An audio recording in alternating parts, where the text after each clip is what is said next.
The Jubilee hits another milestone and Carnival lays down the law. Ahoy travelers, it's Amy with Cruising from the Ozarks here with your weekly Cruise News Roundup and my thoughts on some of the biggest stories of the week.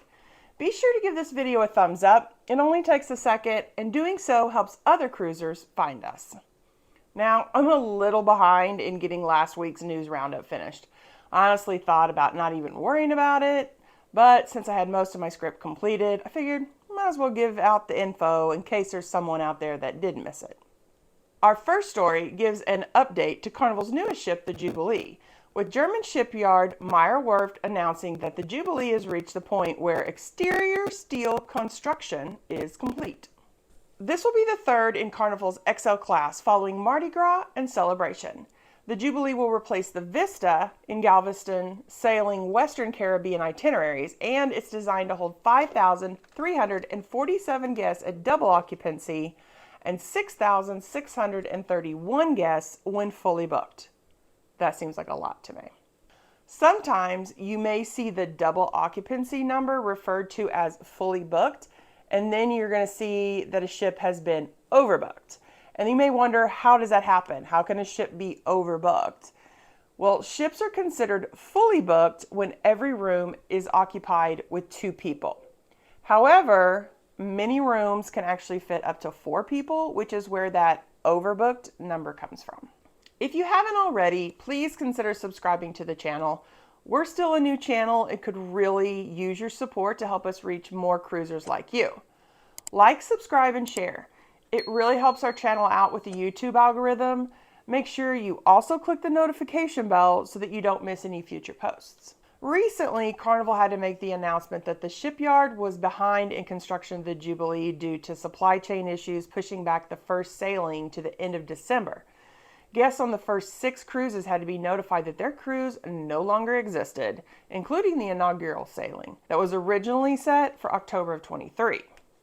Carnival plans to sail the ship directly to Galveston without that transatlantic sailing. So there's not going to be you can't book a transatlantic on the Jubilee. It's not going to happen.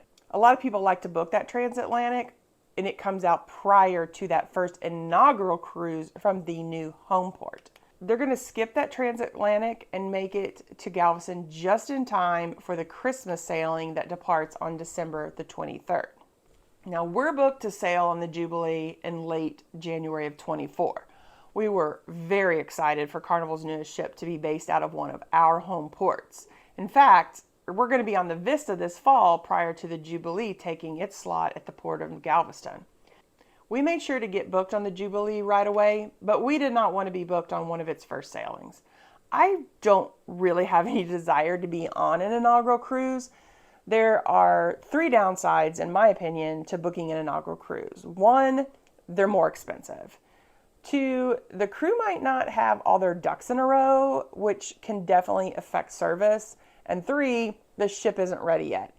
Either they're going to go ahead and sail it, but with construction still going on during the first few sailings, maybe certain areas will be roped off and unavailable, or the start date will be pushed back and postponed altogether, like with the Jubilee. Now, I'm glad that we chose to wait until January. There will still be several sailings prior to ours where the crew can get used to the ship and each other. Plus, we didn't lose our cruise. Well, at least not yet. I've seen several people on the Facebook group for our cruise saying that they were on one of the 6 sailings that were canceled, and then they rebooked for our cruise date. There are definitely those out there who love booking an inaugural cruise. I think most of the time, those that want to get on that first sailing do so for 2 main reasons, either bragging rights or being able to experience a ship first. However, most ships have made test runs prior to that first official sailing anyway, so you're really never going to be the first person to sail on a ship. I do feel bad for those who book an inaugural cruise and then have it canceled because the ship just isn't ready. And with the way things have been for the last few years, that's happened several times. There's just some issues with supply chain, and not always are people able to get on that inaugural cruise because the shipyard just can't get the ship finished in what they thought was the right amount of time. Are you booked to sail in the Jubilee? If not, is it a ship that you're considering for the future? Let me know in the comments. Commenting really does help us with YouTube's algorithm, so even if you're just saying hi, we'd really appreciate it. Our next story is about Carnival President Christine Duffy putting out a video addressing the issue of inappropriate behavior on board ships and how Carnival plans to address those issues. One of them is marijuana. And it isn't surprising with more and more states, including my own very red state, now making marijuana illegal recreationally, that cruise lines are having some issues with it. What many people don't realize, or maybe they just don't care, is that the usage of marijuana is still illegal federally. Period. Illegal federally. And cruise lines have to follow federal laws, so it doesn't matter what the laws are in the state that you're from, or even the laws from the state where the ship is home ported. In order to help combat marijuana making it on board their ships, Carnival is going to be employing drug dogs. Personally, I'm glad. I really think that people who use pot on a regular basis just can't smell it anymore. There's no other explanation for it. That stuff stinks to high heaven. I already wish cigarettes weren't allowed on ships, so you can only imagine my opinion on people smoking pot on a ship. I hope that when marijuana does become legalized federally in the US, because I do think that's on the horizon, that cruise lines only allow it in edible format, not as something that can be smoked. One can only dream. Duffy also discussed the new curfew for kids. Shaq's been brought on to create informative videos for the kids as a reminder. The updated punishments for fighting and breaking other rules are going to be enforced by crew that's going to go through some updated training. And all of these expectations are going to be laid out for guests who will be expected to sign off that they understand the rules and possible punishments for breaking those rules before they can get on board. I think all of this is a positive move for Carnival, but I also think that many of these issues are found on most cruise lines, especially those that are considered more budget friendly. I don't think it's just Carnival that's having these issues. I think that sometimes Carnival addresses them more, especially with John Heald being their person that's in the forefront when it comes to PR. And he's out there, he has a public page on Facebook, he's very vocal.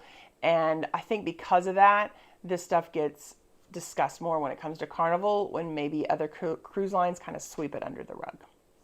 Now, you will hear some people refer to Carnival as the party cruise line, but I've never really found that to be true on the cruises that I've been on. I mean, they're fun ships, yes. My theory is that when you hear about fights and other issues that make the news, they're almost always on these 3 and 4 day sailings out of Florida. These are basically booze cruises with a large amount of people sailing for the first and sometimes only time.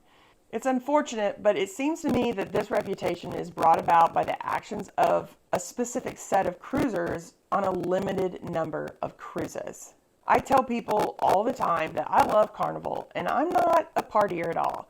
I've come across a few people that had too much to drink, but I've never seen a fight break out on a Carnival ship. And to be honest, I'm unimpressed by YouTubers who feel the need to put Carnival down, especially when they've either never been on a Carnival cruise at all, or maybe have only been on one of those booze cruises. They're like, oh, I'll just take this short Carnival cruise to get the experience so I can talk about it.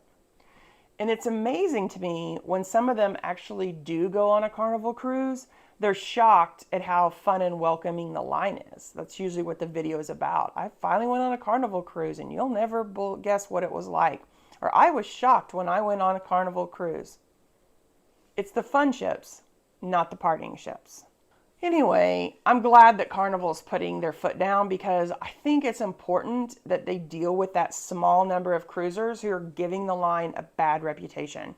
And if you're one of those who hasn't tried out a Carnival cruise because you think it's a party cruise line, I challenge you to book your next cruise with Carnival. Just make sure it isn't one of those 3-day booze cruises. Check out this video where I compare Carnival to Norwegian, and then come back next week for another video designed to help you have an amazing cruise. Have a blessed week, everyone.